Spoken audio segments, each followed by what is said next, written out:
So given the stakes, I decided to ask who's benefiting from suppressing scientific research? Whose wealth and power are threatened by access to clean, free energy? Who has a motive to set up a world where so few have so much and so many have so little? As an independent researcher, I followed one of the cardinal rules of investigative journalism. If a story doesn't make sense, follow the money. Our being dependent on oil ensures that energy corporations continue to reap phenomenal profits. I see them committing huge resources to undermine energy alternatives, to control global reserves, and to maintain high oil prices. They have enough money and influence to suppress anything that might threaten their monopoly. I remember the so-called Green Revolution of the 1960s and 70s. Like most people, I thought it was a great thing.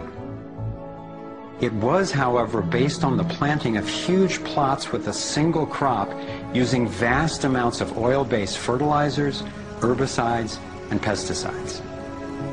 The Green Revolution was the brainchild of the Rockefeller Foundation's Natural Science Division in partnership with large agricultural corporations. Petroleum-based agriculture provided vast new profits for the oil industry, but never lived up to its promises of ending hunger and promoting health.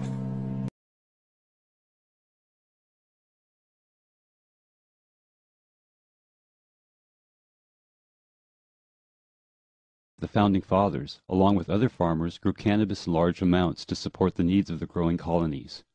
Thomas Jefferson visited France to collect different strains of cannabis seeds for experimenting and cultivation. Jefferson was an advocate of renewable agricultural resources and found cannabis a useful and valuable crop.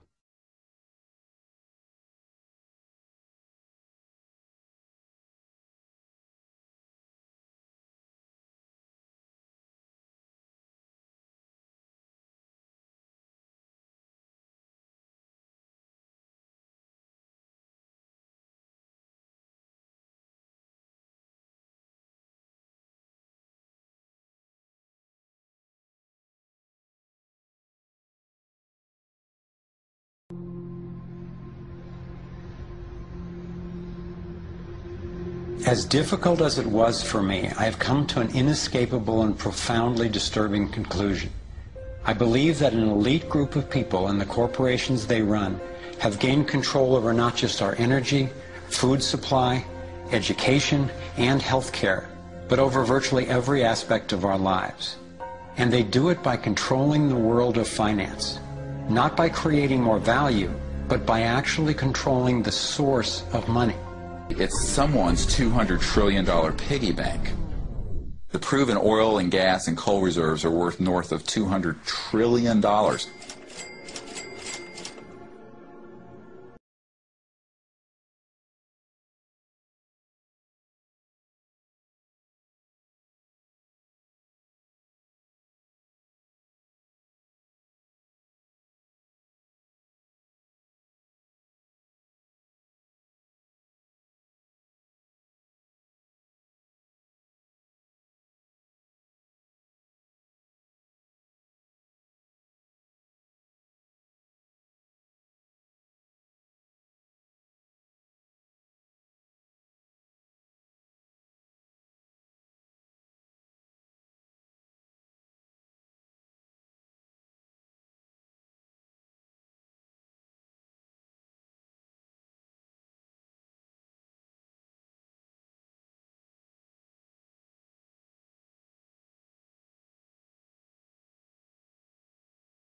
It's interesting how few questions we actually ask about very everyday things like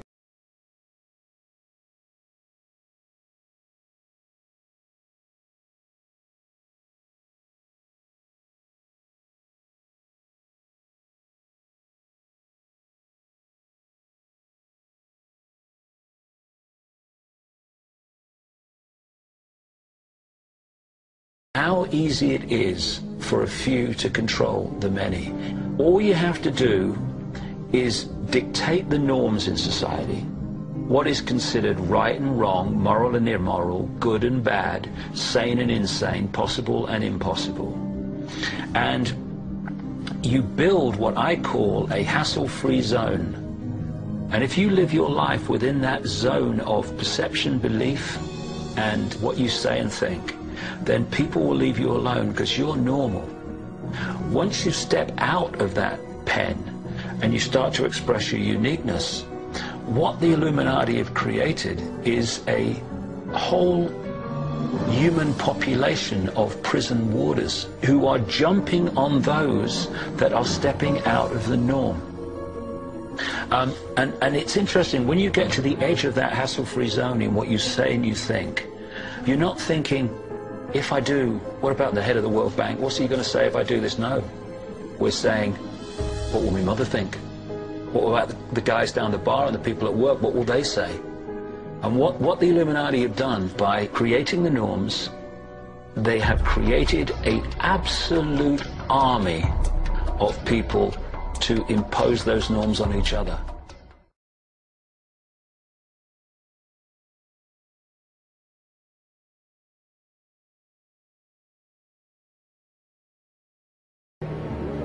Outside, a new Germany is being created.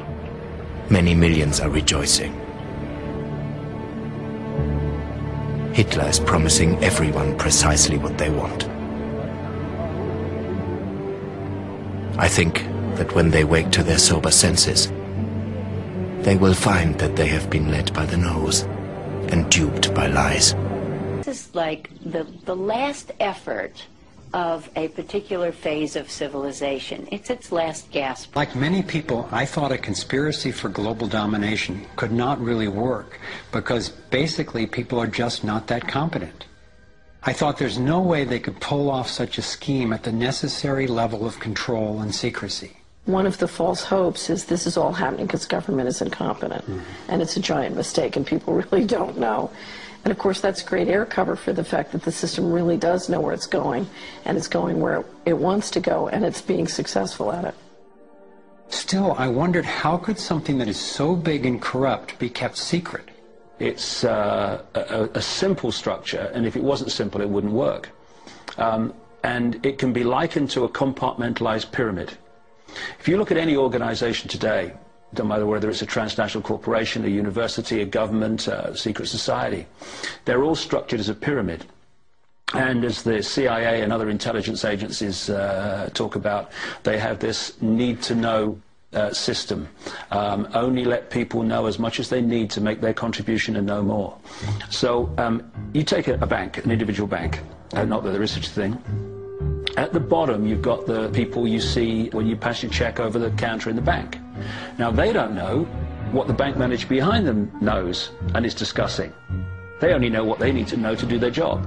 The bank manager in the office behind them, he doesn't know or she doesn't know what's happening at the next level, and they don't know what's happening at the next level. And eventually, you've got a tiny few people at the peak of the pyramid of that banking structure. They're the only ones that know what the real agenda of the bank is and what the direction is that they're going and why. This kind of compartmentalization explains how the Manhattan Project, which developed the atom bomb in World War II, was kept secret despite having 130,000 people working on it. I looked at the kind of world the controlling elite have already given us, and I had to ask, what kind of world would we be living in if they had absolute and complete domination over everyone, everywhere? In this new world order of theirs, a tiny number of people would exercise total control over the lives of everyone through a system of intrusive surveillance, violent suppression of dissent, and debt slavery. Imagine tiny islands of opulence surrounded by a sea of misery, where the mission of the military is to protect the haves from the have-nots.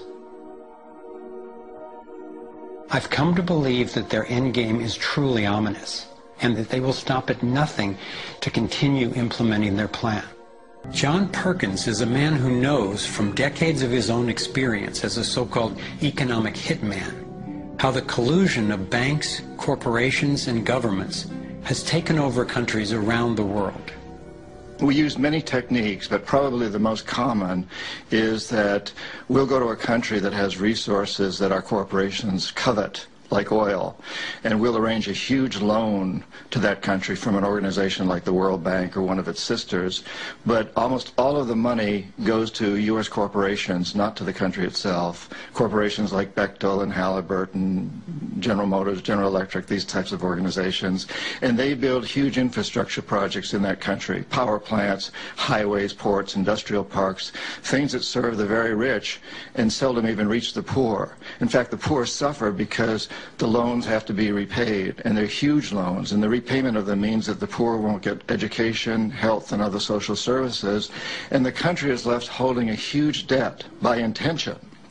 We go back, we economic hitmen, to this country and say, look, you owe us a lot of money, you can't repay your debts, so give us a pound of flesh. As soon as one of these anti-American presidents is elected, one of us goes in and says, hey, congratulations, Mr. President. Now that you're president, I just want to tell you that I can make you very, very rich, you and your family, get several $100 million in this pocket if you play the game our way. If you decide not to, over in this pocket I've got a gun with a bullet with your name on it in case you decide to keep your campaign promises and throw us out. Sell our oil companies your oil real cheap, or vote with us at the next UN vote, or send troops in support of ours to someplace in the world such as Iraq. And in that way we've managed to build a world empire with very few people actually knowing that we've done this.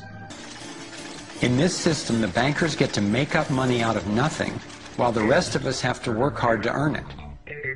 It has created a modern form of serfdom where the mass of society is now working to pay off their debt to the banks.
To some, the idea of UFOs may sound crazy, and yet from another perspective, it is completely plausible.